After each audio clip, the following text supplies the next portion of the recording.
ข้าวปั้นหัวนุกกระทัวนี่อยู่ บ่ไหวบ่ก็บ่ไหวได้แบบนั้นบ่อายุ30-40นี่เอาบ่อะไรอายุเขาจัก30-40นี่เอา30นี่ก็ยังได้อยู่บ่เอ้าโว้คู่มือนี่ก็ค่าดองมันจักแพงแน่ใดซุมื้อนี่แพงกับสมบัติสำเมืองก็ยังใครอยู่ซำใดก็สิแต่งได้กะระหว่าง20-30นี่ล้านนี่ก็ยังใครอยู่20-30ล้านนี่เอาได้แหละโอ้บ่มีก็ใครมื้อนี้ได้ดินใครหญ้าไปยุบหันยุบนี้แล้วเนาะทูไทยเท่านี้บ่ยุบนี่ทูไทยไปนี่แหละคันมีผู้มักระหว่าง20-30นี่สิเอาได้อยู่30ล้านเนาะเจ้าเขามีคำนี่จะลึง2ฉลึงนี่เอาบ่โธ่คำนี่ยังคิดยังคิดบ่ออกบ่คำนี่ก็คือว่าอ่านยากแท้คำนี่บ่สมมุติว่าเขาบอกจัก2ฉลึงก็ให้เขาจักลึงนึงค้างไว้ฉลึงนึงนี่เอาบ่จำนี่ก็ยังใครอยู่ค้างก็ใช้ให้เขาต้องคอเขาใส่สักฉลึงนึงเจ้าเอาดูเนาะเอาจัก20คำว่า30กับบาง20ปลายนี่เอาได้บ่มีจำได้จำนั้นบ่คือจักได้คันว่า40ขึ้นไปแล้วก็บ่ไหวบ่จะไหวไปแล้วเนาะเฮาก็เฒ่าแก่ไปแล้วเนาะ20-30นี่พอไหวเนาะพอทูไทยอยู่บ่บ่คันว่าแล้วเฮาสิใช้คนเฒ่ามันก็รำคาญบ่แม่นหยังดอกเนาะ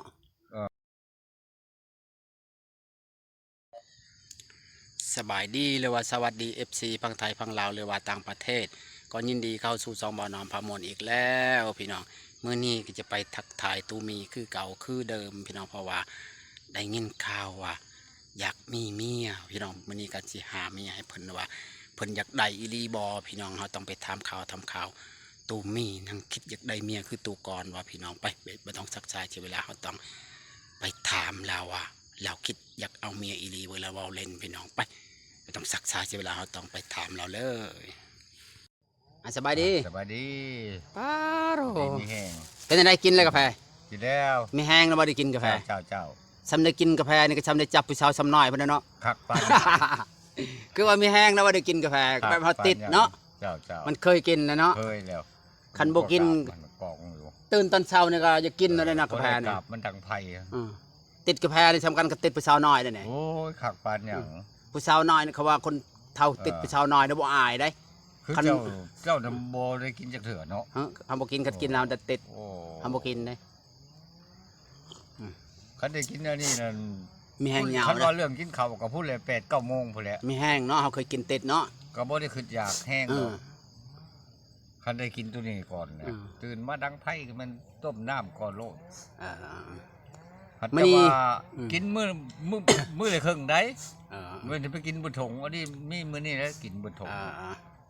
มื้อนี้เด้อฟังเว้าเนี่ยมื้อนี้จะมาถามเรื่องนึงเด้อเจ้าเป็นจังได๋อยู่ผู้เดียวบ่คิดอยากได้ลูกได้เมียบ่อยากได้อยู่ตู้ก้อนแล้วยังอยากเอาได้นั่นแหละจังว่าลุงกรเราผัดอยากได้แบบน้อยแล้วแบบว่าเขาบ่แม่นว่าหัวงอกดอกพลเจ้าคิดอยากได้อยู่บ่เราก็ยังอยากได้เราเจ้าคิดอยากได้อยู่บ่ก็อยากได้อยู่เจ้าของนี่อยากได้ว่าอยากได้โลดบ่อยากได้วัยรุ่นหรือว่าผู้เฒ่านะก็สัมภาษณ์ปานเดียวนี่แหละบ่ว่าดอกอายุจัก30-40นี่เอาบ่อะไรผู้หญิงนะผู้ชาย30นี่ก็ยังใครอยู่บ่สำคัญนี่เอาบ่สำคัญเอาแหละสำคัญเอาบ่คันว่าเฒ่าเกินหลีบ่แบบไปมาหากินหาแย่ไข่มดแดงได้หั่นนะก็ใครอยู่ไข่มดแดงหาซ่อนกบซ่อนกุ้งซ่อนหุกลวกสู่แกงสู่กินก็ได้หั่นน่ะเอาบ่สำนั้นเอาแล้วบ่แม่นว่าจนไปบ่ได้ได้บ่ว่าไปได้ไปได้ไปเป็นหลังกอมก็บ่ไหวก็บ่ชูปานใด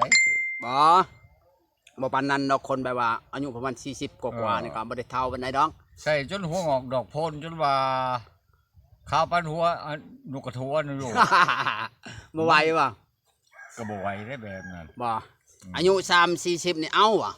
อะไรอายุเขาจัก30-40นี่เอา30นี่ก็ยังได้อยู่บ่เอ้าโว้คู่มือนี่ก็ค่าดองมันจักแพงแน่ใดซุมื้อนี่แพงกับสมบัติสำเมืองก็ยังใครอยู่ซำใดก็สิแต่งได้กะระหว่าง20-30นี่ล้านนี่ก็ยังใครอยู่20-30ล้านนี่เอาได้แหละบ่มีก็ใครมื้อนี้ได้ดินใครหญ้าไปยุบหันยุบนี้แล้วเนาะ ทูไทยเท่านี้บ่ ยุบนี่ทูไทยไปนี่แหละ คันมีผู้มักระหว่าง20-30นี่สิเอาได้ ได้อยู่ 30 ล้านเนาะ เจ้า เขามีคำนี่อยากจะลึง2ฉลึงนี่เอาบ่ โธ่ คำนี่ยังคิดยังบ่ยังคิดบ่ออกบ่ คำนี่ก็คือว่าอ่านยากแค่คำเนี่ย บ่สมมุติว่าเขาบ่จัก2ฉลึงก็ให้เขาจักลึงนึงค้างไว้ฉลึงนึงนี่เอาบ่จำได๋ ก็ยังใครอยู่ ข้างก็ใช้ให้ เอาเลย เขา ครับ ต้องคอเขาใส่สักจะลึงหนึง เจ้าเอาอยู่ เนาะ เอา จัก20คำว่า30กับบาง20ปลายนี่เอาได้บ่เมียจำ ได้จำนั้น บ่คือจักได้ คันว่า4-50ขึ้นไปแล้วก็ บ่ไหวบ่ บ่จะไหวไปแล้ว เนาะเฮาก็เฒ่าแก่ไปแล้วเนาะ20-30นี่พอไหวเนาะพอทูไทยอยู่บ่บ่ คันว่าแล้วเฮาสิใช่คนเฒ่า มันก็รำคาญบ่แม่นหยังดอก เนาะ ทั้ ทั้งได้ก็ได้อยู่เฮาเฒ่าปานนี้ก็บ่บ่กล้าแต่งแพงหลายเนาะ เจ้า แม่นวัยรุ่นแม่นบ่ เจ้า แต่งชำบ้านชำเมือง20-30นี่พอไหวเนาะ ก็พอ สิเอาเนาะ จักคอง ตามฮิตของประเพณีเขาเนาะ เจ้า นึกว่า ยังใครอยู่ นึกว่าเช่าแล้วยังเนาะพังเว้านะ เจ้า คอยนึกว่าอยู่ชำนี้แล้วอยู่ไปยังจักได้พังเว้าเนาะ อยากได้อยาก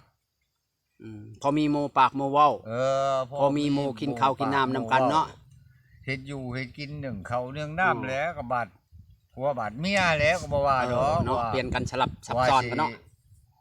เอาเขาเป็นข่อยอันนี้กับอยู่ บ่แม่นเนาะ เขาก็บ่ชูเลยคือกันแล้ว ซอยกันเนาะคักพังเว้าเนาะ เจ้า คันบ่มีหมู่มีครูก็เนาะคือว่าเนาะ เจ้า เฮ็ดหยังก็ม่วน ม่วนแล้ว เฮ็ดชวนก็เจ้าขุดเจ้าปลูกค่อยขุดเจ้าปลูกเนาะแม่นบ่ แม่นแล้ว คันว่าหดผักก็ค่อยหาบเจ้าเป็นคนหดแม่นแล้วว่ะ แม่น ซอยกันเนาะ เจ้า ดีบ่เขาว่า ดีคันว่าได้แบบนั้นนั่น เนาะคันว่าเก็บมักพริกมักพายก็ช่วยกันเก็บไปนะ ไปหาขุดก็ไปนำกันแหล้วเขาว่าเท่าปะนะแห้งห่วงแห้งหึงแห้งหักกันได้ คักเลย เป็นห่วงได้คนเท่าได้มักยัน แม่น บ่จักจากกันได้เท่าบ่ได้ก็หักแพงเมียว่า ไปหันไปนี่อย่าเป็นห่วงเมียนะเขาเท่าเขาแก่เนาะ เจ้า อย่าเป็นห่วงเขาได้เขาเห็นคนเท่าบางคนก็เป็นห่วงเมียได้แห้งบ่นับคนนมได้ คนเฒ่ามันก็แห้งหักแห้งแพงกันแล้ว เนาะ คนเฒ่า มือเท่าแล้วบ่จักมือตายเนาะหักแพงกันแล้วเนาะ มันบ่คือเด็กน้อยได้เอาเด็กน้อยแล้วเขาผู้หนึงเว้าชักกะฮู้ผู้หนึงทุกข์เขาทำมันก็บ่ถือกันจังน้อยก็ ไปหาผู้ใหม่ได้เด้อเด้อ จังน้อยแล้วก็ให้กันหั่นบ่ได้บัดนั้น อันนี้แค่นี้คันว่าควายก็แบบว่าควายเคยเข้าไทยแล้วเขาคาดเข้าไทยแล้ว ง่ายนะจังน้อยเหรอ มันก็ง่ายนิดจังน้อยหนา เป็นนั่นดอก พังเว้านี่เนาะ เจ้า คันมีผู้มักก็สิเอา เอา ก็สำบันชำเมืองบ่เรื่องคาดองเขา หิดคอง ฮิตของประเพณีเนาะ เออ ถ้าว่าเกินนั้นว่าคือเขาว่า50-60 ล้านก็บ่ได้เด้อ โอ้ เนาะ คันเกินหันก็ เอาบ่ได้เนาะ เอาบ่ได้แล้ว 20-30นี่พอทูไทยไปเด้อ เจ้า